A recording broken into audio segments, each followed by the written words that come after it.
So, I can start off this video by saying Alex Jones' show is #1, but my movement is different than his, so I go on. This is a Molotov in action in a protest. This is a picture of the Newark SWAT team and typical positions. Remember I told you about how they position themselves behind open doors like that? You see that? And how they hide behind their armored cars, providing them cover. Now, if I was a resident in that house and I say I wanted to plant bombs, I would have planted bombs, buried bombs ahead of time under these areas, so when these guys come and make their move, I could blow up this side or this side one at a time, both at the same time.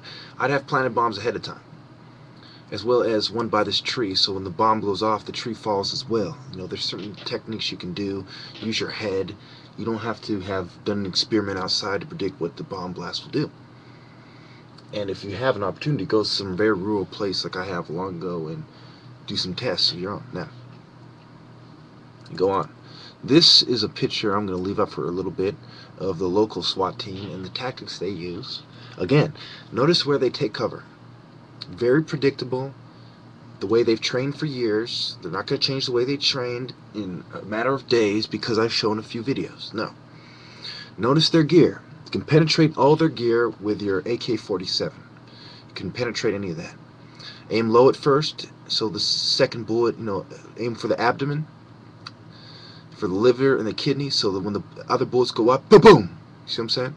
Maybe one hits the fucking head as well.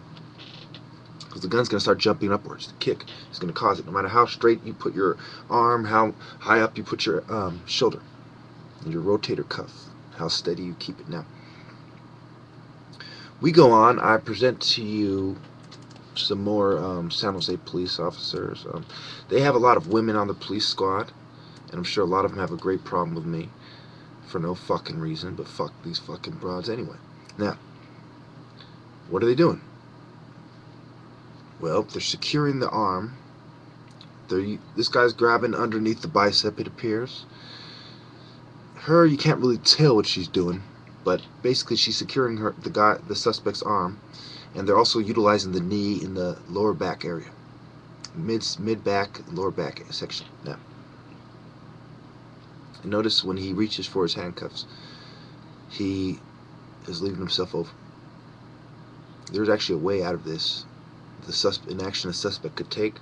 For example, the suspect could free this arm and attempt to struggle, which would make this guy's hand come back until he secures the suspect.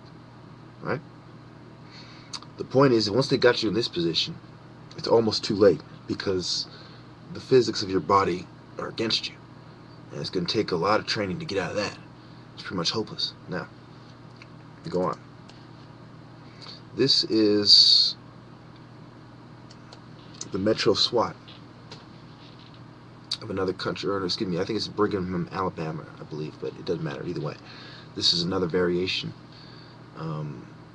They use those in wartime as well. I've seen it. I've seen the English, the British, whatever you want to call them, utilize it. I've seen it being used by the Americans. They also have an amphibious version, very similar frame, amphibious APC version as well. We go on. Another armored mobile, armored transportation. You have the side rails, leaving them exposed to bombs on the planted in what would be the, say you live on a dirt road, you could plant the bombs in the on the divider, the line, okay, the double yellow. And so when they drive across, boom, all these guys get hit. So you can prepare for the different vehicle designs as well. And go on.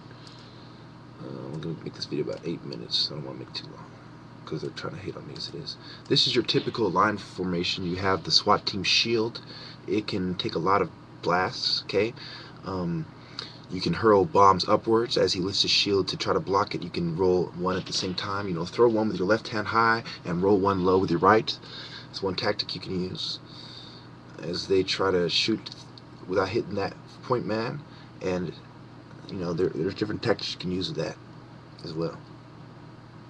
One of the best tactics is a decoy. Build a tunnel. Say they're coming from this way. You go in the tunnel, come up behind, you get a good shot of them. Pop, pop, pop, pop, pop. Bombs go off. Roofs cave down, etc. Now, we go on. Of course, this is all hypothetical, and I wouldn't recommend this to anybody. This is for a time when the police have treated you completely unfairly. They're coming to kill you, and we are living in a police state where their objective is to search and kill.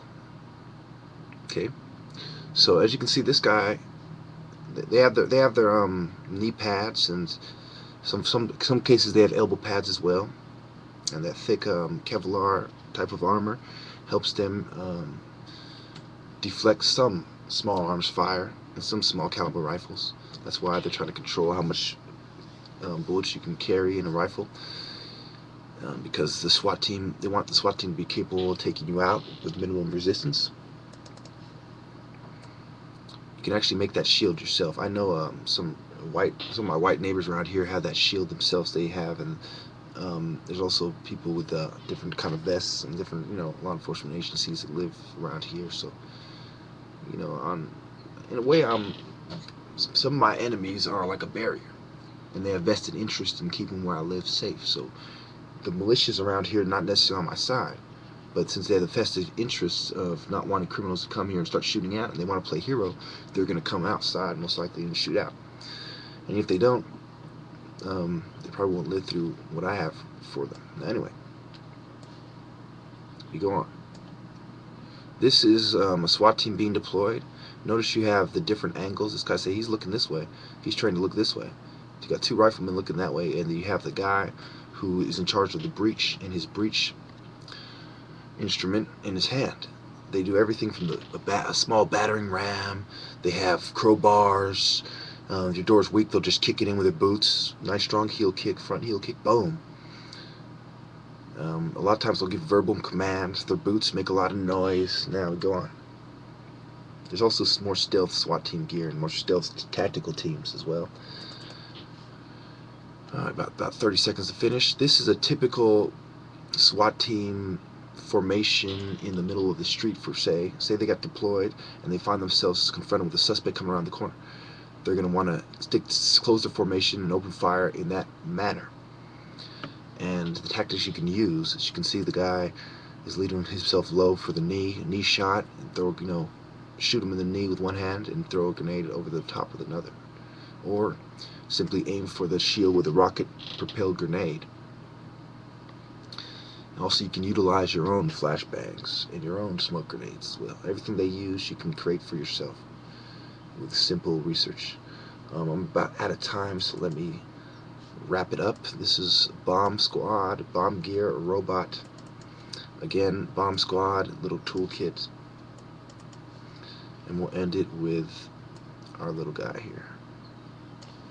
Let's see, as you can see, they have a lot of fireproof, they're flame retardants, etc. And you can get around that by putting a chemical mixture in the Molotov as well. Thank you.